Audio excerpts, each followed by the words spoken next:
I remained a while at the top of the stair, but with the effect presently of understanding that when my visitor had gone, he had gone.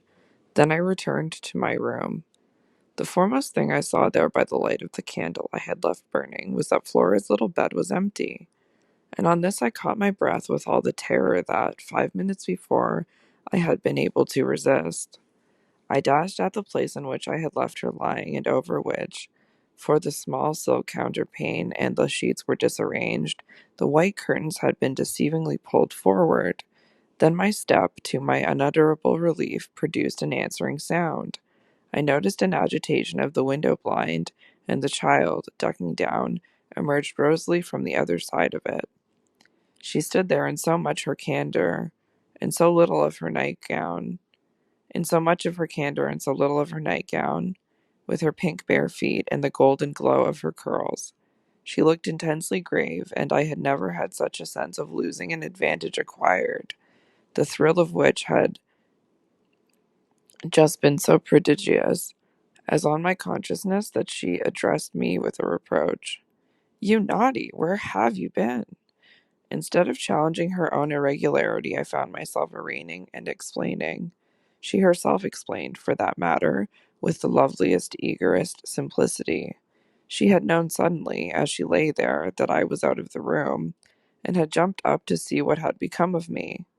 I had dropped, with the joy of her reappearance, back into my chair, feeling then and only then a little faint, and she had pattered straight over to me, thrown herself upon my knee, given herself to be held with the flame of the candle full in the wonderful little face that was still flushed with sleep.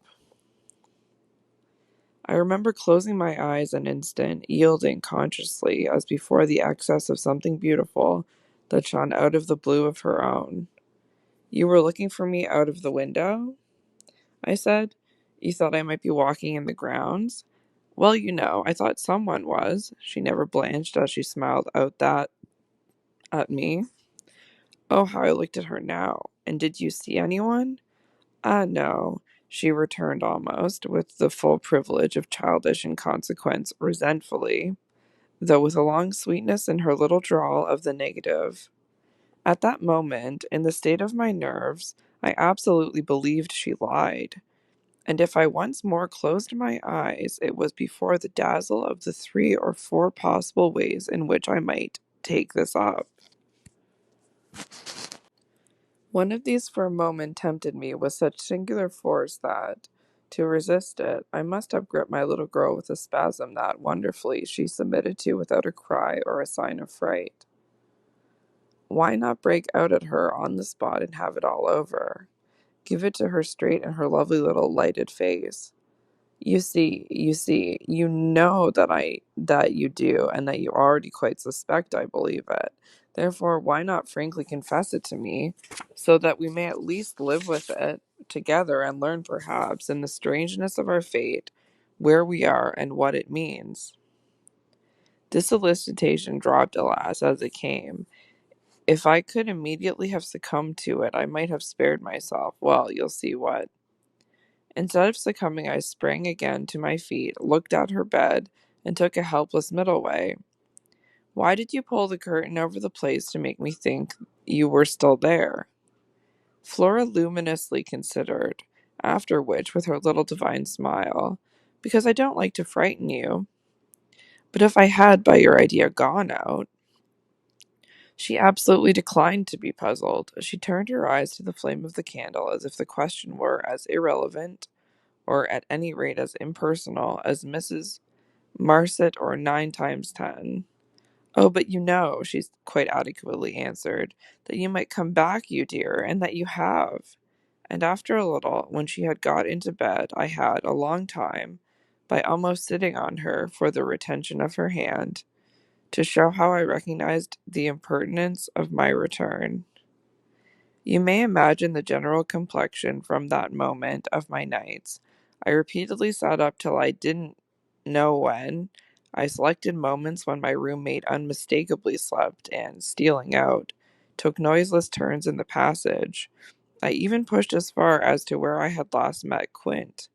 But I never met him there again, and I may as well say at once that I on no other occasion saw him in the house. I just missed, on the staircase, nevertheless, a different adventure. Looking down it from the top, I once recognized the presence of a woman seated on one of the lower steps, with her back presented to me, her body half bowed, and her head, in an attitude of woe, in her hands. I had been there but an instant, however, when she vanished without looking round at me. I knew for all that exactly what dreadful face she had to show, and I wondered whether, if instead of being above I had been below, I should have had the same nerve for going up that I had lately shown Quint. Well, there continued to be plenty of call for nerve.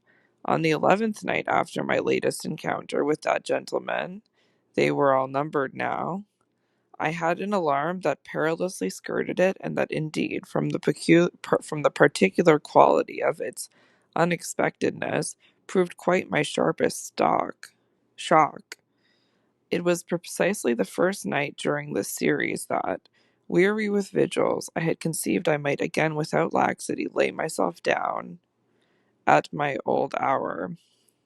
I slept immediately and, as I afterwards knew, till about 1 o'clock, but when I woke it was to sit straight up, as completely roused as if a hand had shaken me.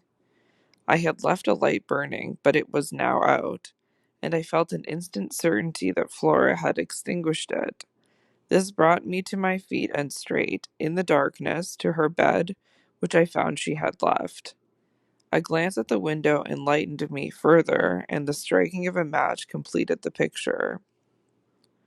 The child had again got up, this time blowing out the taper, and had again, for some purpose of observation or response, squeezed in behind the blind and was peering out into the night. That she now saw, as she had not, I had satisfied myself the previous time, was proved to me by the fact that she was disturbed neither by my illumination nor by the haste I made to get into slippers and into a wrap. Hidden, protected, absorbed, she evidently rested on the sill. The casement opened forward, and gave herself up. There was a great still moon to help her, and this fact had counted in my quick decision. She was face to face with the apparition we had met at the lake, and could now communicate with it as she had not then been able to do. What I, on my side, had to care for was, without disturbing her, to reach, from the corridor, some other window turned to the same quarter. I got to the door without her hearing me. I got out of it, closed it, and listened, from the other side, for some sound from her.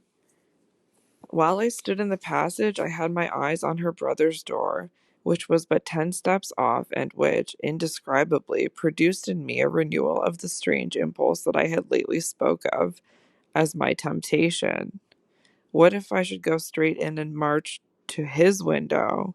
What if, by risking to his boyish bewilderment a revelation of my motive, I should throw across the rest of the mystery the long halter of my boldness?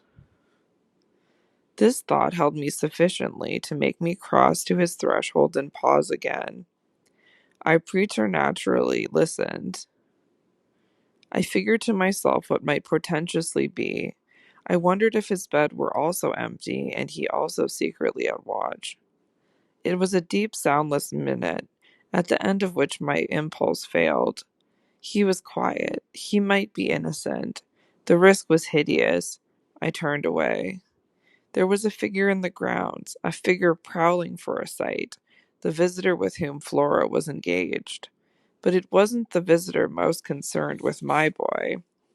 I hesitated afresh, but on another grounds, and only a few seconds. Then I had made my choice. There were empty rooms enough at Bly, and it was only a question of choosing the right one. The right one suddenly presented itself to me as the lower one, though high above the gardens, in the solid corner of the house that I have spoken of as the old tower. This was a large square chamber, arranged with some state as a bedroom, the extravagant size of which made it so inconvenient that it had not for years, though kept by Mrs. Gross in exemplary order, been occupied. I had often admired it, and I knew my way about in it. I had only, after just faltering at the first chill gloom of its disuse, to pass across it and unbolt in all quietness one of the shutters. Achieving this transit, I uncovered the glass without a sound and, applying my face to the pane, was able, the darkness without being much less than within, to see that I commanded the right direction. Then I saw something more. The moon made the night extraordinarily penetrable and showed me on the lawn a person, diminished by distance, who stood there motionless and as if fascinated, looking up to where I had appeared. Looking, that is, not so much straight at me as at something that was apparently above me. There was clearly another person above me. There was a person on the tower. But the presence on the lawn was not in the least what I had conceived and had confidently hurried to meet. The presence on the lawn, I felt sick as I made it out, was poor little Miles himself.